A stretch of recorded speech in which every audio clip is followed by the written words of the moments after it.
Good morning, afternoon, night, whenever you are watching this video. It's me, your boy, Nosferlala again, and today I bring you another piece of content because I felt like recording a video, so I'm here recording a video.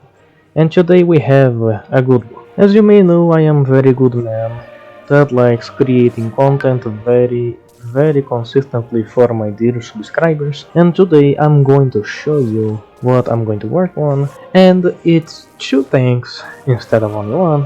It's two vehicles I'm going to work on, and both of them have been requested by subscribers that have left comments down in some of my last videos, and I'm going to make these things. Both of the vehicles that I'm going to work on are British, so you can happily drink tea as I make this video, as you watch this video. And we are talking about the Cursed Archer and the medium tank and proto MBT Centurion. Now I'm going to work on both of these vehicles in this video, and they are both quite unique. Not unique, but different from each other. And the Centurion, it's an early Cold War vehicle, and it is a precursor to what MBTs would become, main battle tanks.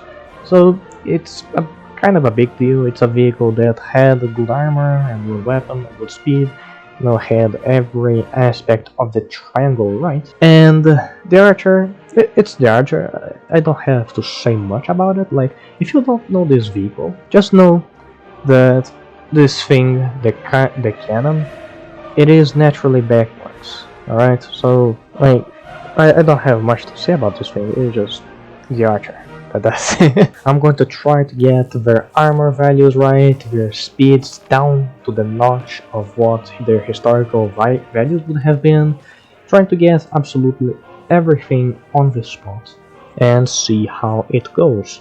And I'm going to work on both of the vehicles and later do a comparison to see how they go. I'm trying to get everything as historically accurate as possible. And the first one I'm going to work on is the Archer. It's the smaller one of the two, so it should not be that much of an issue to tackle. It's a vehicle that, as I believe you can see right here, does not have a whole lot of armor to its name. Like, this thing really is not heavily armored, so it should be easy to have it function well. And also, the speed is kind of dog shit.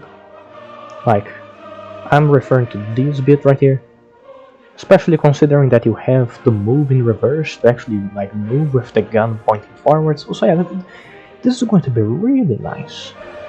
Anything else, honestly, I'm just going to draw in the wheels and see how the hell I do. You watch like the intro, and you may have paid attention to the fact that yes, that direction right there is where we are going to walk, while the gun by itself is going to be pointed that way.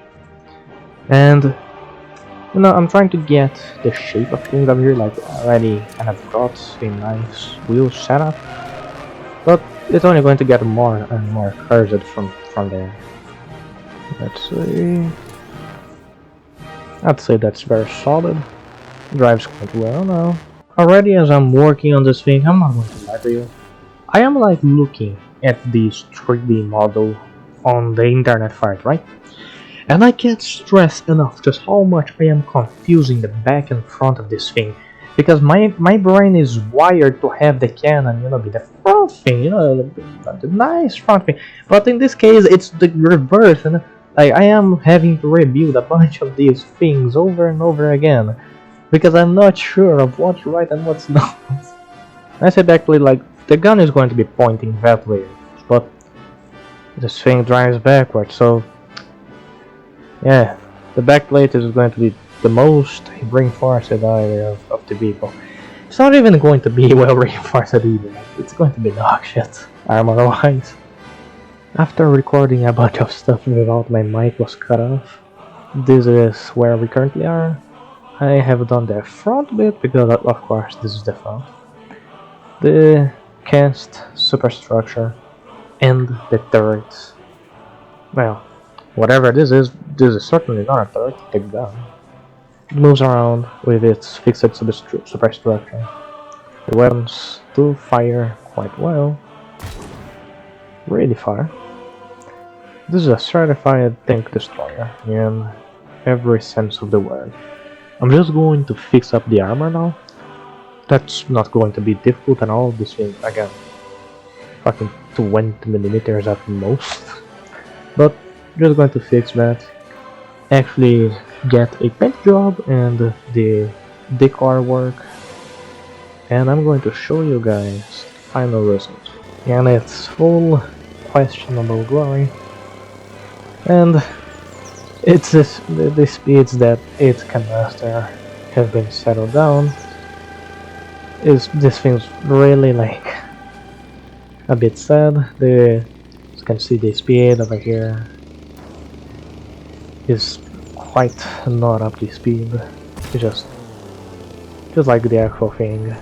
It can fire really far away, and overall, it's a pretty good looking build in my opinion, and it is the end result of this part of the video. Now I shall work on a much more intimidating and functional Centurion, which is a rather interesting vehicle. The one I was specifically asked to build was the very first version of it, and the Centurion is quite an interesting vehicle. So like, this thing was the first MBT. However, the way that they came up with it was a bit odd, because as you may know, Britain, as the war was going on, before World War II, they had this wacky system that differed from the rest of the world, because of course they're British. It's gotta be different. And all that system was basically just, they had two types of tanks. They had some of their lighter tanks described as crusader tanks, and they had some of the heavier tanks as infantry tanks. And the infantry tanks were slow and heavily armored, like the Matilda and the Churchill, and you had some of the lighter tanks with pretty much no armor but speedy as shit. Those were the crusader tanks.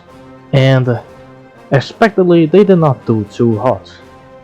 It obviously was a failure because the infantry tanks, they were so incredibly heavy and slow that they did have insane armor, that's true, but they were literally never, like, they could not accompany motorized infantry divisions that were becoming more commonplace as the war was nearing its end, you know, like, so the whole bit about them supporting infantry was just not happening because they were so incredibly slow that, like, motorized infantry was much faster than that.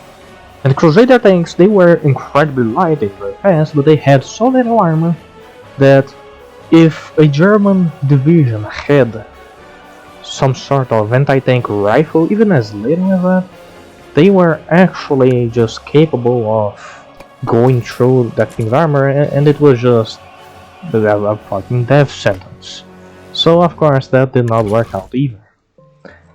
So instead of looking at the system that was working well across the rest of the world, instead of looking at that and like maybe we should do medium heavy light tanks, you know, the Dashabang.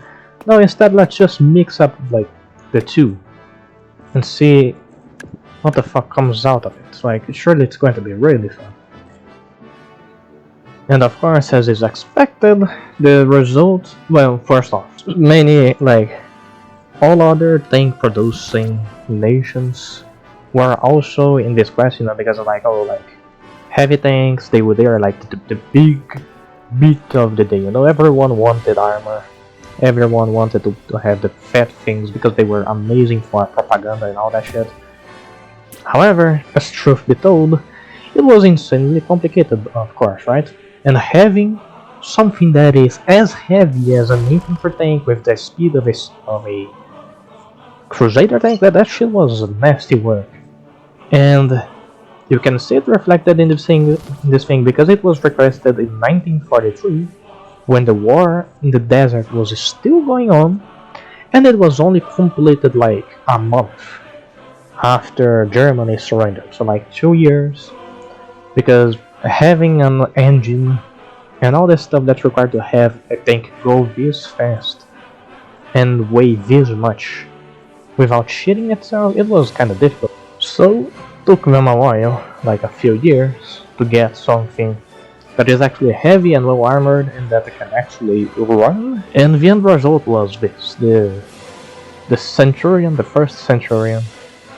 At the time it was named a medium tank, you know, like it was designed as a medium tank, but it had a very solid firepower base, it was decently fast, the engine was actually pretty good, it was very well armored.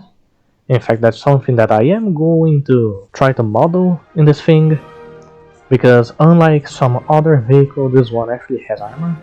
And, well, because of that, it's an MBT from a time before, like, MBTs as in nomenclature and officially existed. So you may see it drives really nicely.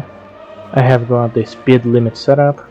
The max speed that this thing can achieve is 39 km an hour going forwards, and going backwards it's 13 km an hour, which is pretty good. I think that this is mostly the chassis done. And we are starting to get somewhere. I have this gun, I do quite like it. And as a note that I'm already going to leave over here, this is the Mark I Centurion, which does mean that this is not the version of the Centurion that has a full stabilizer. This thing is completely like just manually controlled. So this body right here in specific, the A41 Mark I, no stabilizer in it, both in horizontally nor vertically. So that's that. The turret and a bunch of the details that are being set up, and I am quite liking how this thing is looking. For the armor itself, I'm using a bunch of 1x2 shields, heavy blocks, very small pipe blocks, just to overall reinforce this whole thing. Over here as well, I have a bunch of pipe blocks to have really a bunch of HP in this small area, just to kind of represent the armor that the Centurion had in real life, which was not some crazy amount. Like, there are some parts of the turret, for example, which are only 70 to 80 millimeters. However, still very considerable, and I'm just adding all of it up with this incredibly cursed bit of engineering over here. I have fixed that hole and leave that this is this whole thing done with all of it, which is pretty nice. Maybe I'm going to push the turret one bit forwards, but these are very nice results so far. A camera setup, very zoomed in, so it's very nice for long shots.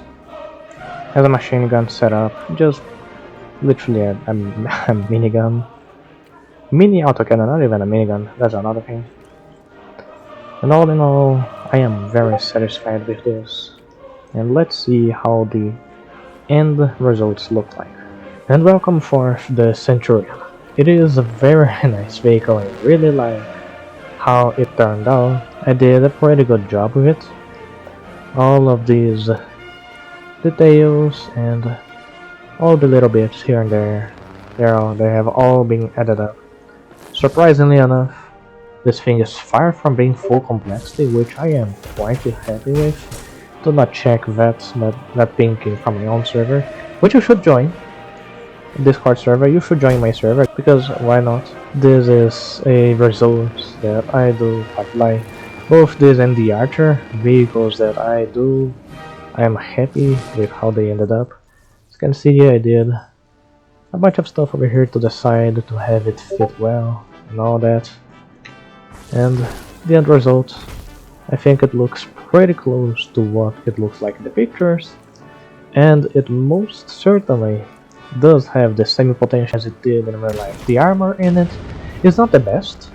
No, it's still a post-World War II vehicle, does not have yet much composite armor, if any at all, in its composition. It's still mostly steel, which I do try representing by having the armor in this use no pins at all. And the same went for the archer, but the archer is much thinner. But yeah, that's an end result that I am pretty happy with. And well folks, that is all for today. I hope that you all have enjoyed the monthly crumble of content. And again, I'm going to try to post a bit more often. I'm going to try to prioritize a bit more quantity than quality in videos. Not going to try to over-edit them. And with all that said, I will let you know again, I'm just shamelessly plugging my Discord. The Discord that has over 30 people now, almost 40. There's just a bunch of people there every single day, very active, constantly arguing all over tech stuff and how we do things. So if you are someone that's really interested in this tech part of Trailmakers, you want to build really nice looking things as well, we have got some really skilled builders over there. And with all that said, thank you all for watching. This has been Nostratus, and see you all later.